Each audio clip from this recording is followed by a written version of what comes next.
My name is Alana McLaughlin. I am only 13. I am an 8th grader at John Early Middle, and I play trumpet, piano. I was a cheerleader for 2 years. This was my last season, but I'll probably cheer next year. I ran track. I've done multiple, I'm a part of multiple organizations such as, I'm an alumna of the Junior National Young Leaders Conference. Every summer I go to camp at Western Kentucky University's Center for Gifted Studies. They have camps such as SCATS, which is the summer camp for academically talented students, and VAMPY, which is the summer camp for verbally and mathematically precocious youth. I have always wanted to make a difference in the world. And growing up as a minority and growing up in a race that is so powerful yet so overlooked, it's always been hard for me to do that. And so this is kind of like my outlet to share information and to bring awareness to the things that you wouldn't usually hear. And it's interesting to see this little black girl on TV just talking about these things, because that's not something you see every day. Like I said, we're an amazing race that's just constantly overlooked. And we have so much power and knowledge and understanding to give. It's just, we're overlooked. And so I use the show as my outlet to share information. And I've been doing this for, this is, what month is this? This is May. In December, it'll be my 8th year doing this. And so this is my biggest pastime. And so, Alana, in a real sense, this is a topic that you've given some thought to. And I think that all of the topics that you've already given us dealing with on this level have been very, very interesting, as well as very, very informative kinds of topics. Let's start off by allowing you, during the remaining part of this first segment, to sort of lay the foundation as to why you would like to talk about Islam in America, and give our audience some idea in terms of what Islam is all about.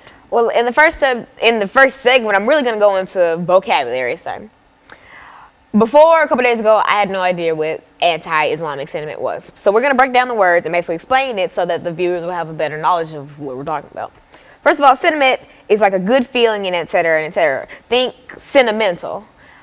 Anti-sentiment is the exact opposite. It's negative feelings. So think, Jim Crow laws were anti-sentimental towards blacks. That's why you can remember that.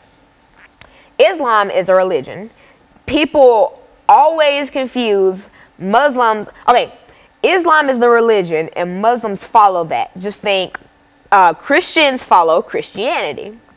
It is a very, very common misconception that A, Muslims are race, that B, Islam is the people that follow Muslims. It's the complete opposite.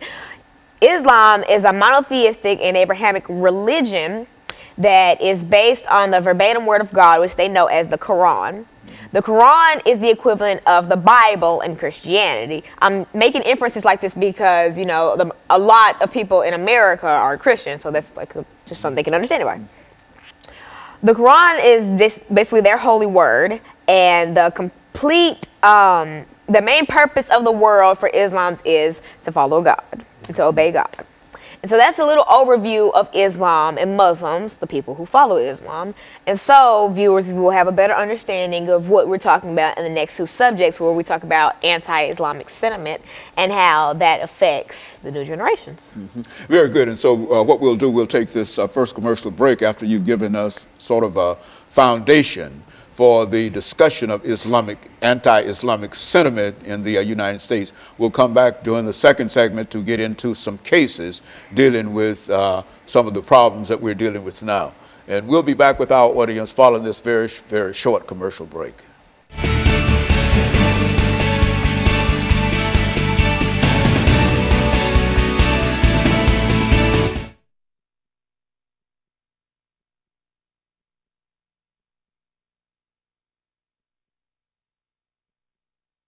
Now, I was trying to catch up with this. This is my time. Can we here. scoot that over a little bit so I can see it out the corner of my eye? Because I'm looking right here. Well, actually, see, the thing is, you need to be like... Yeah, okay, well, that's better anyway. Okay, cool.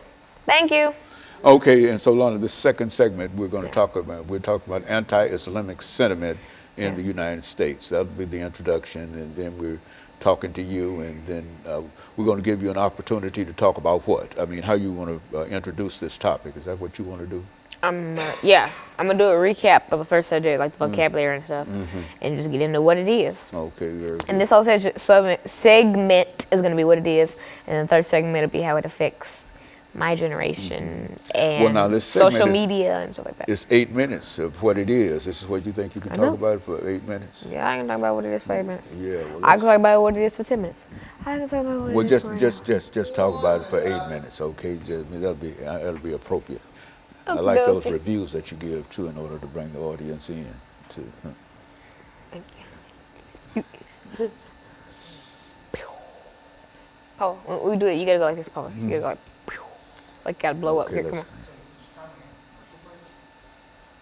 7 minutes and 55 seconds right there. That's what.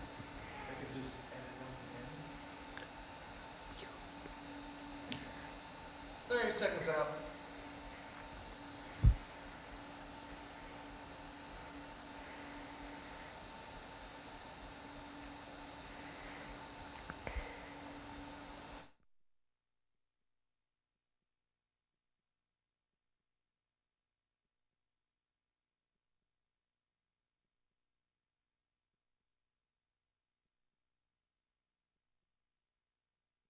Thank you and welcome back to the second segment of the show for today. Excuse me. The topic is anti-Islamic sentiment in the United States, and we have to talk about anti-Islamic sentiment in the United States, Alana McLaughlin. Now, Alana, you've given me some information in reference to your background, your education, and you've touched, excuse me, upon some aspects of Islamic sentiment. But let's pick up at this point and talk about Islamic sentiment in the United States. Well, if you're just tuning in, my name is Alana McLaughlin, and I gave a little background about me. Also, in the first segment, I talked about vocabulary and key terms that you're going to need to know the definitions of to be able to fully take away everything from the show today. I talked about, basically the whole thing of the show is talking about and analyzing, kind of picking apart the anti-Semitic feeling, Islamic. of Islam, I'm sorry. So basically I talk about anti-sentiment, and so just think the word sentiment is like good feelings and etc. Think sentimental, and then think of anti-sentiment as the complete opposite, and then anti-sentimental feelings toward Islam or the religion. And I talked about Islam, which is a monotheistic religion. It goes by the Quran, which is the equivalent of the Bible in Christianity. It's their holy word, and they believe it is the verbatim word by God. And so I talked about what Islam is, and I talked about a few common misconceptions, the most popular being that Muslim is a religion and that Islamic people are the people that follow Muslims, which is totally wrong. Muslims are the people that follow Islam. They're the equivalent, like this is Christians and this is Christianity, and they follow that. And so I talked about those misconceptions, but now I'm going to talk about the anti-sentimental feelings toward Muslims in the United States. Now, I think that you've probably encountered some anti-sentimental feelings, but you've probably just not seen that they were anti-sentimental. Like, for instance, on social media, I always see jokes of people making fun of Muslims for, say, how they dress or the Quran or something, just making wisecracks about that. And people laugh or repost it and they encourage it, but they don't really see how how painful that would be to see on your timeline. And so I just think that anti-sentimental feelings, they really, say the political election of 2016, Donald Trump, for instance, he's widely known for wanting to create a wall to keep out immigrants and et cetera, and he's also voiced so many other opinions that I don't want to get into because that's a show in itself.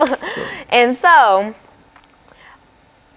also, there are so many stereotypes that come from anti-sentimental feelings toward Islamic people, and some aren't even stereotypes. Like, for instance, I was flying to Washington, D.C. by myself.